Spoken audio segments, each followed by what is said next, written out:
Today I have a quick look at the Thrunite TW10. It's their first go at a weapons mounted flashlight. It's rechargeable via USB-C here on the backside, and it'll mount to the rail of many different firearms. You've got a Glock mount that is pre-mounted, and then you've got a 1913 that's included in the box. Thanks to Thrunite for sending this to me to look at and review.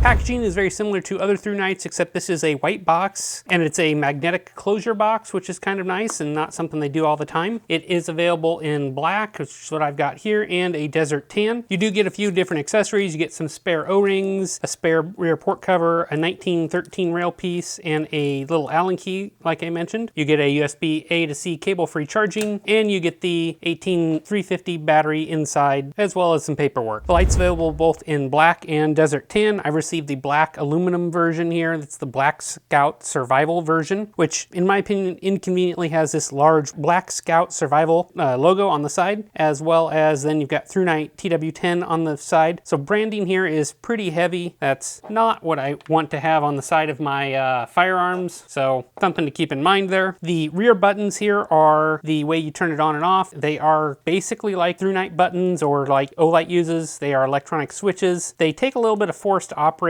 They are electronic, as I mentioned, but for me at least, when mounted on a firearm, requires me to adjust the grip to reach them. I much prefer the kind of the paddle style that you've got on like the Olight PL Pro that I've got here. The rear here is a separate piece of aluminum, as you can see. You've got 4 screws to keep it in place. That cover lifts up, and you've got your USB-C charging in there. When charging, you have a red little LED, and then when charged, it goes blue. The head here screws off, and you've got a short spring to make contact. Not much there to absorb the recoil, and you do have a spring on the back side that you can see there to absorb some recoil there too. And this is the battery while I've got it open. You can take a look. It does go in positive side facing the rear of the light. More on that later. The front side bezel does have that diffused texture on there that makes it a very nice even light. Let's talk about the mount here. You've got a tool design to allow you to unscrew the mount to make it move.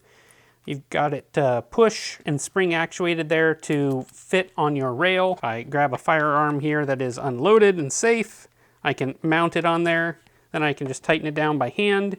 You will want to finish that with a coin or screwdriver or something. The slot's pretty big. It'd be very big for a screwdriver, and even a quarter here.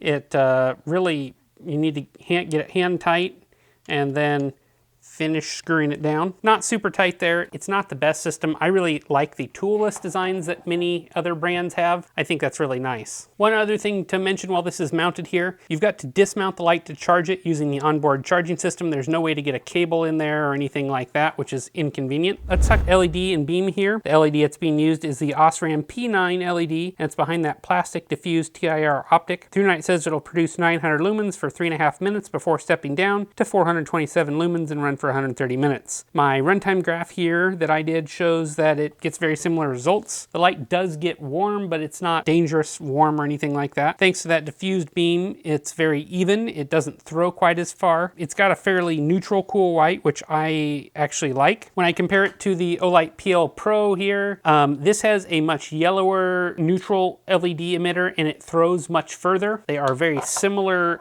sized lights in terms of length, with the Olight being a little bit longer here and wider. They're about the same height though. Okay, here are my night shots for the Thrunite TW10. This is running that Osram P9 LED in cool white, and you can see it's a very floody beam here. This is 900 lumens. It'll run this way for 3.5 minutes, and then it drops to 427 lumens for about 130 minutes. In comparison, here is the Olight PL Pro. It's running a Cree XHP35 high LED. It's more of a neutral white. The camera's showing it as a little bit more yellow than what my eye shows it as, but it's definitely more neutral. You can see it throws better. It's not as spread out as the Thrunite is here. We can't get to the trees across the street hardly with the Thrunite TW10 at all, but with the Olight, that is no problem. The downside is here, the Olight's 1500 lumens steps down at only 1.5 minutes, and it runs 600 lumens for 45 minutes or so. So this is the stepped down 427 lumens of the Thrunite TW10. Still quite a bit of light here. A little bit harder to identify an object at that neighbor's fence. but still possible, and certainly possible for anything in my yard there. The neighbor's fence is probably 50 yards, give or take. Let me reset here so we get the full 900 again.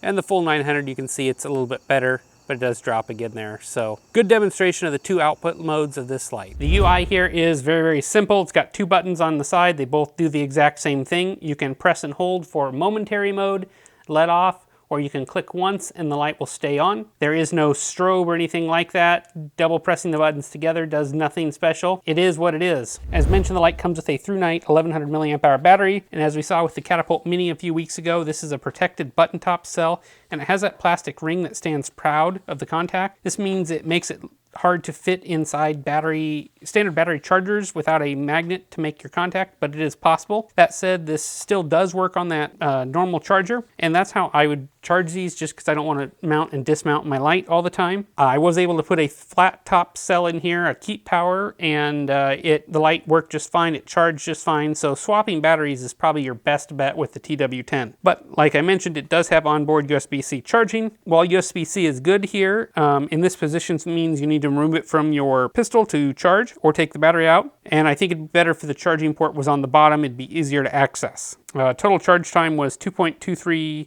hours from low voltage at 2.871 volts to full charge at 4.155 volts. So my conclusion is that the Thrunite TW10 is Thrunite's first attempt at a weapon light, and I think they did many things well for a first attempt for a non-traditional tactical company based overseas without a strong culture of firearms, but they left plenty of room for improvements too. The first thing I'd improve is the buttons on the side. If you've got small or medium hands, kind of like I do, I had to adjust my grip to reach these buttons on both a compact, a Glock 19, and a full-size Glock 22 frame. I just didn't like that. It's not ideal, and I think they can do better. Paddles or some type of toggle switch like what we see on the market are far better designs than what's here. That charging port on the rear I think can be rethought too. Either a magnetic charging style or something on the bottom would work better. I personally wouldn't use this on a carry light because of its size and lack of widespread holster support, but I would say it'd work well for a truck gun or bedside desk light type situation, and I think it also work well for airsofters, paintballers, or somebody who wants a pretty durable, affordable solution. Unfortunately, I don't have any shooting footage here. The ammo shortage and just high prices of ammo makes testing all these a little bit difficult these days. If you guys would like to see more shooting footage and stuff like that, I do have Patreon, buy me a coffee, all that type of stuff, and I'd be happy to go out and shoot this and get some footage of that. If I have a discount or anything else like that, it'll be in the description. And as always, if you like this video, I appreciate you liking, subscribing, and following for more content in the future. Thanks for watching.